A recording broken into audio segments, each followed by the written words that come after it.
Jamaah sekalian yang dimuliakan Allah Subhanahu wa taala. Yakini apapun yang terjadi dalam kehidupan kita itu semua gara-gara dosa kita.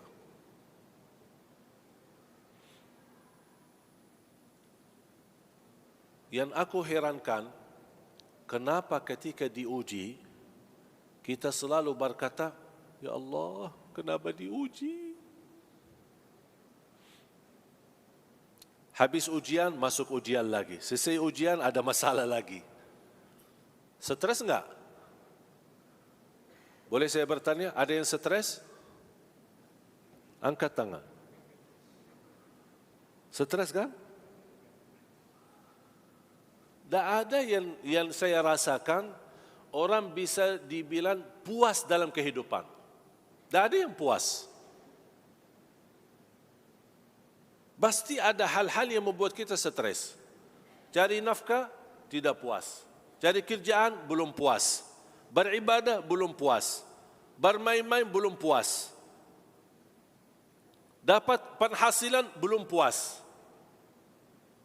Tak pernah kita bersyukur dan menikmati apa adanya. Makanya kita merasa stres. Ketika kita diuji, sedang kita merasa diri saleh, merasa diri suka masjid, merasa diri tahajud. Tapi bertanya, kenapa Allah uji saya? Kenapa ujian ini bagi saya berat? Saya belum mampu menghadapinya. Tapi pernahkah ketika kita mendapatkan nikmat, ya Allah, kenapa saya diberi nikmat? Kenapa saya yang terpilih? Pernah enggak bilang gitu? Hanya dalam ujian aja stres. Tapi kalau pas diberi nikmat, lupa sama Allah. Dan subhanallah, ketika kita diuji, itu justru tanda Allah sayang sama kita. Mengapa? Karena ada dosa-dosa yang belum kita taubat. Allah ingin ampuni dosa tersebut, tapi lewat ujian. Ibu, kalau lagi kesal sama anak, kadang-kadang suka cupit anaknya. Betul? Walaupun tidak sampai sakit,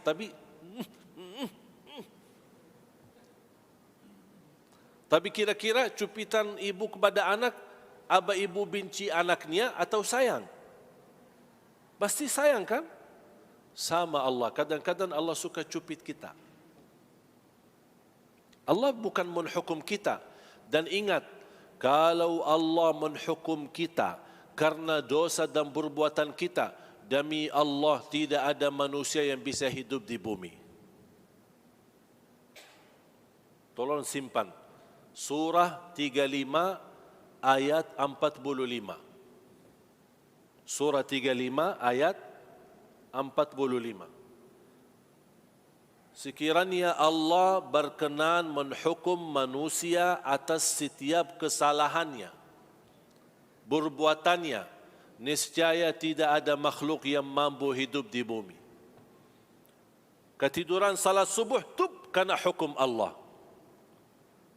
Tertinggal salat jamaah, tub karena hukum Allah. Satu kali bohong, tub karena hukum Allah. Habis kita, habis. Siapa yang tidak berbohong? Siapa yang tidak bersalah?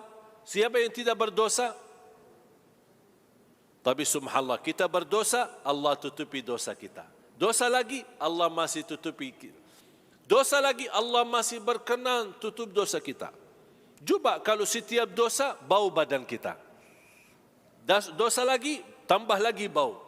Dosa lagi, keras lagi baunya. Berani enggak keluar dari rumah? Begitu dia, bau, dosanya banyak itu orang. Malu kan? Tapi subhanallah, Allah berkenan menutupi. Betapa banyak dosa, berkali-kali kita dosa, masih Allah tutupi. Tapi subhanallah, begitu kita bertaubat, Allah ampuni semuanya. Makanya taubat dan istighfar termasuk salah satu amalan yang membuat syaitan kesal. Tahu enggak syaitan kesal kenapa? Kan digoda syaitan kan? Proses syaitan menggoda kita sebentar atau lama? Ya lama, sampai kita jatuh dalam dosa. Digoda, sampai syaitan Subhanallah, syaitan salah satu makhluk yang tidak pernah putus asa. Beda sama manusia sekarang. Sebentar aja berusaha sedikit putus asa. Gagal, tidak berhasil. Kalau syaitan menggoda kita sampai titik terakhir nafas ruh keluar, baru dia berhenti. Tak akan berhenti menggoda manusia sampai dia meninggal. Tapi apa yang membuat syaitan kesal? Habis dia sudah berkali-kali berupaya, bertahun-tahun membuat kita jatuh dalam dosa, dia merasa diri bangga dan senang karena berhasil menggoda manusia. Tapi begitu manusia sadar dan ingat Allah, malu, beristighfar dan taubat, kata Allah, aku ampuni semua dosamu. Kata syaitan, capek deh.